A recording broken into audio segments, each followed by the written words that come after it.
$300,000 Yeah. spent getting this choker here. Yeah. What do you make of it? Well, I think this is beautiful. I think Mother Nature has actually today just peered over the top. She saw what was happening and she poked her tongue out and she gave Brisbane, I think, its coldest day in 40 years.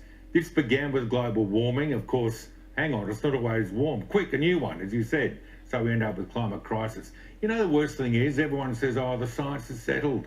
How can you even debate this? But they've got to bring an evangelist out here. I think last time I checked, he left office with 10, 15 million, and now it's in the hundreds. He's done very well. Hundreds of millions. He's done very well out of this. What the Queensland taxpayer doesn't have to do is fund Al Gore's trip, I'm assuming on a plane, burning fossil fuel to come to Australia. And just the other little point might be, well, hang on, if it's all settled, why do we need to send evangelists all around the planet to sell the story? It's just bizarre. I just want to begin tonight with the farce that is currently taking place in Queensland. This global warming hypocrite Al Gore has been brought to Australia at taxpayers' expense to Brisbane for a conference, climate change, tomorrow until Friday. Now, of course, the Labor government in Queensland thought that Mr Shorten was going to win with his 50% renewable energy target and his 50% of all new electric cars. Well, of course, it didn't happen. This Al Gore is now going to, quote-unquote, train Australia's, quote-unquote, climate volunteers and, quote, communicate the urgency of the climate crisis. Total budget, $320,000. Your money. Now, of course, he's flying around the world belching out carbon dioxide. Remember, he ran for the presidency against George Bush? He couldn't win a majority of votes in his own state because they were awake up to him. Pity the Queensland government isn't.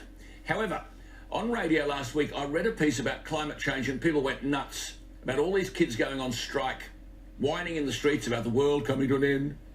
A conclusion based on classroom propaganda and gob-smacking ignorance, which prompted this piece that someone sent to me. I thought I'd share it with you. It's called Growing Up. Few commentaries on this global warming hoax have had greater relevance than this. I think I might send it to Al Gore. And it says this: to all the school kids going on strike for climate change, you're the first generation who've required air conditioning in every classroom. You want TV in every room, and your classes are all computerised. You spend all day and night on electronic devices. More than ever, you don't walk or ride bikes to school, but you arrive in caravans of private cars that choke suburban roads and worsen rush hour traffic.